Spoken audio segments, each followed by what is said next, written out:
Hi all, I'm addicted. I'm going to have another 5-minute game, especially because of the very positive feedback. Oh, and I am. So I'm playing black. I'll play the French and see how I do with this. So c5, play knight c6, maybe bishop d7, yeah. Let's try and maybe exchange off these light square bishops potentially. On the other hand, I don't think that's going to happen with d takes c5. So what is the plan here? If knight e7, b4 is trapping my bishops, that's not very friendly. So I'll move it back to e7, I think. Okay, there's a kind of overprotection strategy going on here. So what about if I play queen c7, trying to undermine that e5 pawn? What about here, g5? Is that crazy? Probably. I mean, I'll go for it. g5. Maybe h5. Maybe g4. G4. Interesting. Alright, it's a 5-minute game. I sometimes play like this in longer games anyway. So, now, if knight takes e5 here, knight takes g4, but then maybe bishop d6, maybe I'll be okay. Bishop d6 here. So I'm just undermining white's centre. So can I get away with just knight takes g4 here and bishop takes g3? I don't like my opponent's pawns. And also bishop d6 is not possible.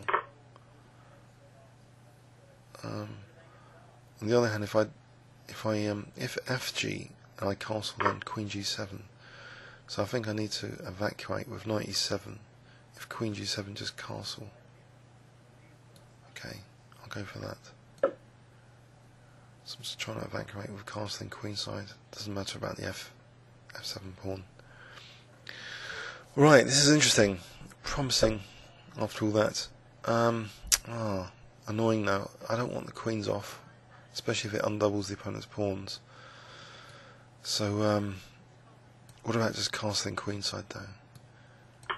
Okay, I think I'll go for that instead. Then maybe I can get some pressure with rook g8 later. In fact, rook g8 now. I'm threatening rook takes g3. So if the opponent takes queens, that's not so bad. Rook takes g3. Surely. Okay, I can double up rooks now. And let's try and find some vicious tactics, because the position seems ripe enough with the pressure there. Okay, for a start I've got bishop e8. If knight takes f7, well, the knight's pinned, so bishop e8 for a start. See what the opponent's doing here. So I'm reserving rook takes c3, queen b6. Do I want to allow queen takes a7 though? Rook takes c3, queen a7. There's nothing too clever there. What about b6, then there's bishop a6? What about just king b8? Just king b8, simple move. Simple chess. Now just maybe f6 and e5 is more simple chess, just to expand in the centre. I have got a pawn majority in the centre. I don't need to play this like a caveman. So I think just f6 and e5, trying to evict this queen from that powerful d4 square. Also, if knight f3, rook f3. Yeah, I think just e5 here. Very tasty. These pawns. Now, what about just d4, or even d takes c4? I know that's greedy and materialistic, but it does seem to win a pawn. And then maybe bishop c6. So if the opponent's going to exchange off queens finally, I'll get him bishop c6, queen c7, king c7, followed by bishop c6, knight e6. I think king moves.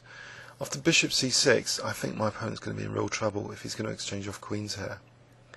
Queen takes, king takes, knight c6, c5, bishop c6, rook e2. How do I increase the pressure though? Maybe knight f5 to d4. That would be threatening knight f3 check, or even knight f5 to h4. But once the bishop's on that diagonal, it seems all the pieces are very pretty. They're working together like a team. And if the knight can help out as well on that g2 attack, that'll be fine. So this is really quite promising here. So this could be my first convincing I am crush with live commentary after that rather unconvincing effort just winning on time yesterday. Well, I'm hoping anyway. The reality might be different. I might get horribly swindled. But anyway, focusing on the position, what are the white resources? Is he going to take the queen? It's a long think here. What about knight b2 or knight f2? If knight f2, couldn't I just take on c5? bc, bishop c6 anyway, and then it's difficult to defend g2. If knight b2, I just take on c5, bc, bishop c6, rook e2. But then maybe I've even got something like c3, you know, so I can maintain that c pawn.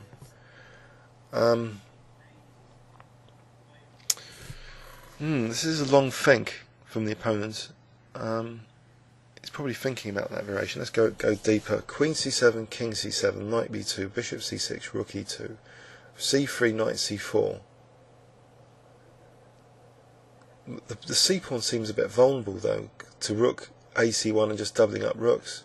Maybe I don't need to move it to. Oh, he's disconnected and forfeited.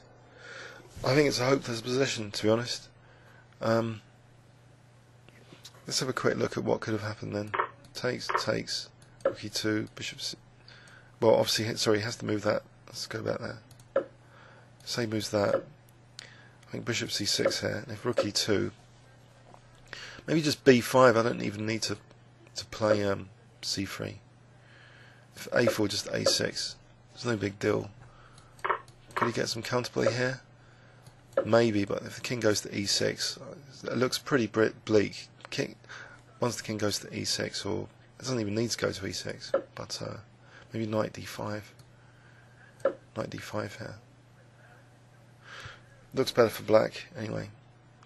Let's have a quick overview, summary from the start, what happened there. So I played a bit of a caveman attack to try and undermine the white centre. And yeah, got away with it. Maybe just because it's a 5-minute game, it's easier to get away with these things. But the black pawns in the centre look quite good. I'm not really convinced with this b4 stuff. Once the pawns were doubled here, I think this position is brilliant. Winning that g3 pawn, it looks so it's materially better. And getting f6 and e5 is just a dream for the French defence player. So look at the pawns in the centre. This is what could have happened if he had played on, but it seems to have disconnected and forfeited here. I hope you enjoyed that. Please leave any comments or questions on YouTube. Thanks very much.